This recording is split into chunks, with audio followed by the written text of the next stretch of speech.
My husband had a multiple-year-long affair, and the lawyer told me I would lose everything if I divorced him. So I spent years perfecting my payback.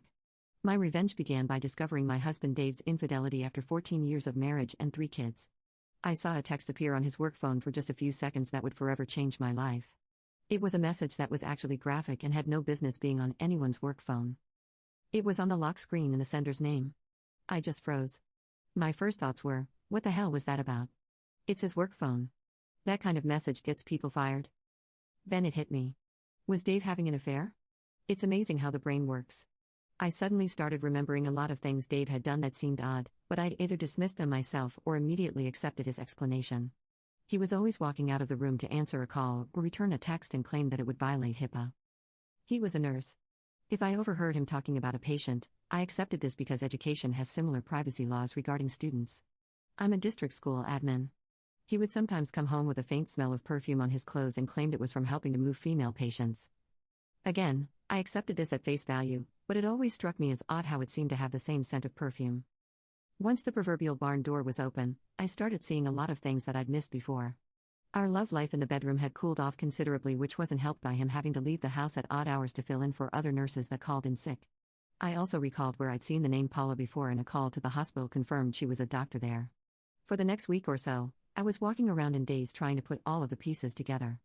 One of our kids had left a book in Dave's car, so it was an excuse to visit the hospital.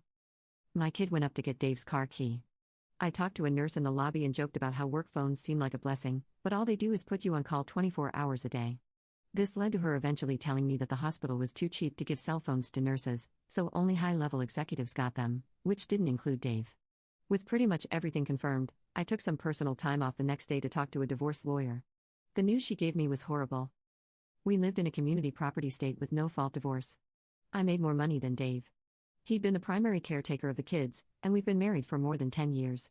Basically, if I filed for divorce, I'd be screwed. Lose the house, pay alimony, he'd get a huge chunk of my retirement, and I'd pay child support for the next decade unless I was lucky enough to be awarded joint custody. The worst thing she told me was that it didn't matter that he cheated. It didn't matter. I was crushed. There was only one person I could trust with this kind of information. She was a fellow teacher that had also made the jump to administration, but was stuck at a school site. Let's call him Andy. Andy had been married at 19, but his marriage was annulled when his wife got pregnant from another man.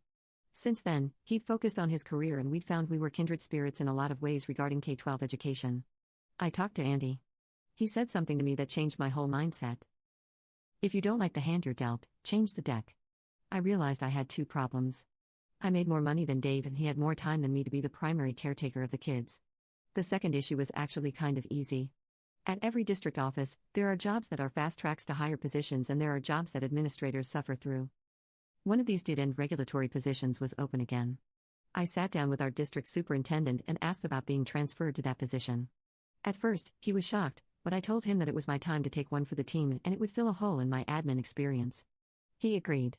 It was really just crunching numbers with no personnel or student interaction, so I could set my schedule, even take a laptop home and work there. With my new free time, I began taking the kids to school, picking them up from school, and taking them home. I'd help them with their homework, make dinner. Goal was to become their primary caretaker. I can't explain how much I really enjoyed taking a more active role in their day-to-day lives. My salary hadn't been reduced, so I needed to find a way for Dave to make a lot more money than he was in his current nursing position.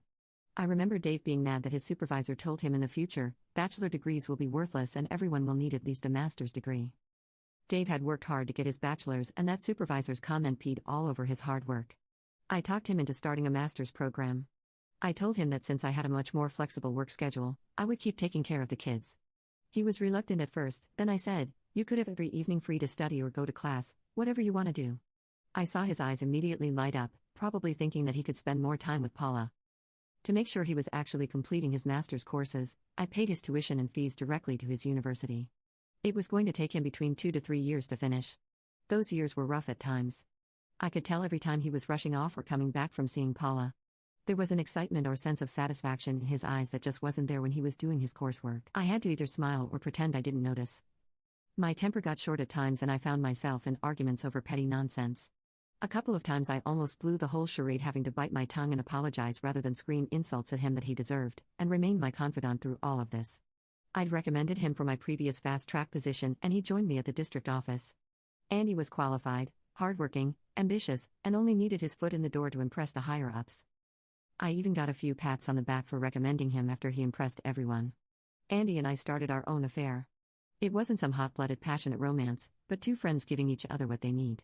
Without Andy, I wouldn't have been able to maintain the charade of being the oblivious cuckold. But when Dave would come home smiling after spending time with Paula, I was able to bear it, smiling back because I had my own lover. After 3.5 years, Dave completed his master's and was promoted at his hospital. His salary went up substantially and was now higher than mine. When the kids and I made him a congratulations dinner, I made a joke about him being the breadwinner for the family. With these new facts, he drafted the petition and filed it. When the kids were with my mother, I had Dave served. The deputy knocked on our front door and I let him in, pointing at my husband. He asked his name and then handed him a copy of the divorce petition. With the deputy standing there, I told Dave I wanted a divorce.